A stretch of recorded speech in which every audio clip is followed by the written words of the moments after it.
Hey folks, welcome back to True Crime Stories, where we cover the most thrilling true crime stories. Before we get going, don't forget to leave a like and subscribe for me. Thanks. And now let's get into today's story. Okay, so picture this. A stormy night. A quiet New England coastal town. Ooh, spooky. Right. The annual Maritime Heritage Festival is boy. happening, but the wind and rain are picking up. It's getting kind of eerie. You can just imagine it. And then, out of nowhere, a frantic 911 call. Oh no. Yeah, you can barely hear the caller over the wind and the rain, but you know something bad's happening. Uh-huh. And that's how our story starts. The mystery of Daniel Brooks. The last call. Exactly, the last call. Classic true crime setup, right? Yeah. Small town, festival, storm hits, someone disappears. Yeah, and Seabrook, that's the town. It really is that kind of place.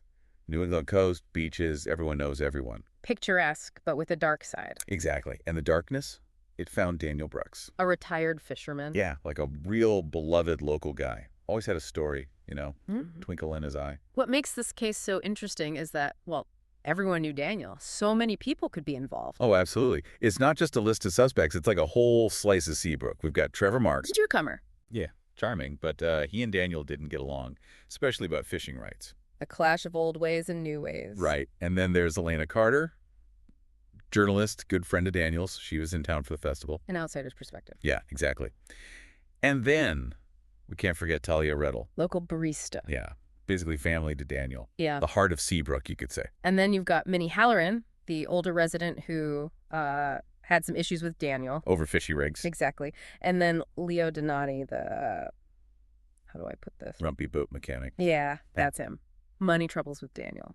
So we've got our victim, loved by many, connected to everyone. We've got our suspects, each with their own, well, issues with Daniel. And then The storm. the storm, a real Yeah. force of nature that just throws everything into chaos. Adds to the mystery. Absolutely. So we got to talk about the boat. Daniel's boat. Yeah.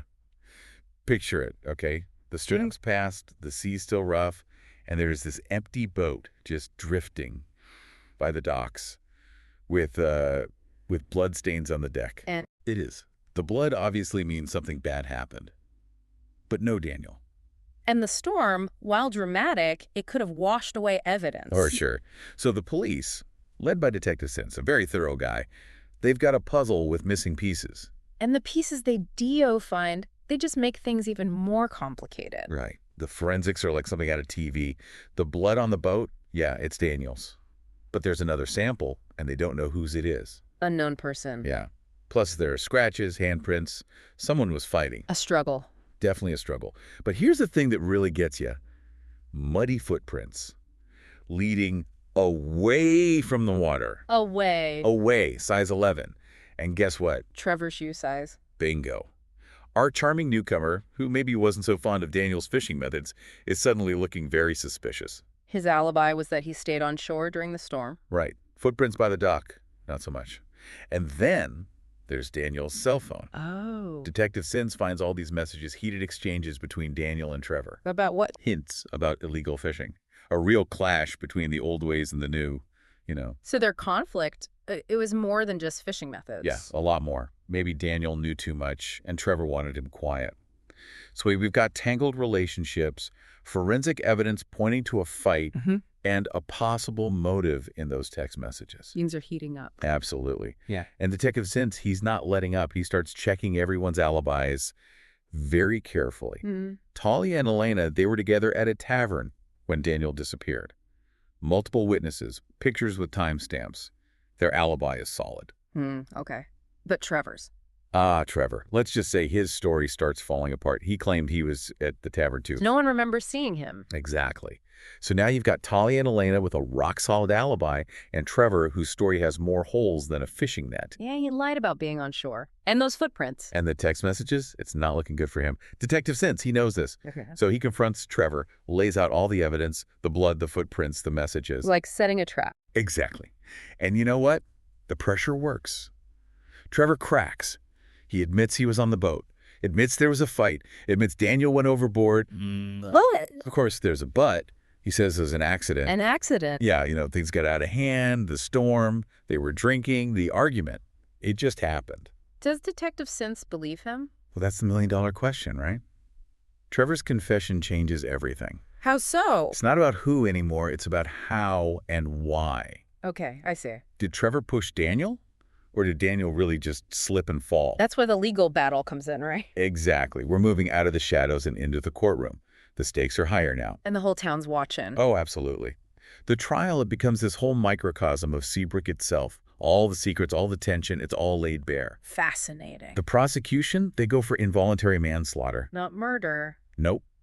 It means they're saying Trevor was reckless, but he didn't plan to kill Daniel. Ah. And to prove that, they need to convince the jury that Trevor's actions directly caused Daniel's death. Makes sense. And this is where the witness testimonies get really interesting. Remember Elena? A journalist. Right. She takes the stand, and she talks about Daniel. Not just about his death, but about his life. Painting a picture of him. Exactly. She talks about how much he loved the sea, how he was a mentor to so many people, a real pillar of the community. And how does that help the prosecution's case? Well, it's a contrast, right? You have Daniel, this beloved local figure, and then you have Trevor, the outsider. I see. And then Talia takes the stand. This is going to be emotional. Yeah, you can feel her grief. She talks about Daniel's kindness, how he was like a father to her. The courtroom is silent. You can hear a pin drop. Powerful. It really is. The How- prosecution, they're not just presenting facts. They're reminding the jury that a real person died, a good man. Humanizing the victim. Exactly. But they don't forget the hard evidence either. Ah. The bloodstains on the boat, the signs of a struggle, that unknown blood sample. It all adds up. And the footprints. Oh, yeah. Don't forget those footprints. Size 11, leading away from the water. A direct link to Trevor. They say those footprints tell a story of panic, of guilt. Makes sense. And then, of course, they bring out those text messages. The arguments between Daniel and Trevor, the hints about illegal fishing. They're suggesting a motive. Maybe Daniel was going to expose Trevor. So it was more than just an argument. Right. It was about power, about money, about protecting secrets. What about the defense? What's their strategy? Well, they try to say it was all just a tragic accident. You know, a fight that went too far, the storm, the alcohol. Trying to create reasonable doubt. Absolutely. Yeah. They point to Trevor's confession, how he said he tried to save Daniel. They even try to shift some of the blame onto Daniel himself, Oh, how so? saying he shouldn't have been out on the boat in that storm. Blaming the victim. It happens, unfortunately. But the prosecution, they're ready for all this. They bring in experts to talk about alcohol, about storms, about what happens when people fight for their lives. A battle of experts. Exactly. And through it all, the jury is listening, trying to decide who to believe. It's really intense. The courtroom, it becomes this battleground of stories, of evidence, of legal strategy, And everyone is waiting for the verdict. waiting to see if justice will be served. And to see how Seabrook will heal. And the jury comes back Guilty. guilty of involuntary manslaughter. So not murder. No.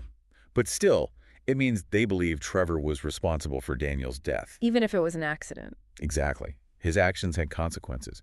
And for Seabrook, well, it's Vic's bag. How so? It's a step toward closure, but it's also, a reminder of what they've lost. It's never going to be the same. No. And the sentence, it kind of reflects all that. Trevor gets 4 years. 4 years. Yeah. Some people think it's not enough. Some people think it's fair, considering it's complicated. It is. So what happens next? Well, the trial's over. But the story, it doesn't end there. What do you mean? We see how all this affects people. Like Elena, the journalist. Right. Daniel's friend. She came to Seabrook for a story, but she gets so much more than that. This case, it really gets under her skin. I bet. And she uses her writing to try and make sense of it all. She interviews people, digs into Seabrook's past. Going deeper. Yeah.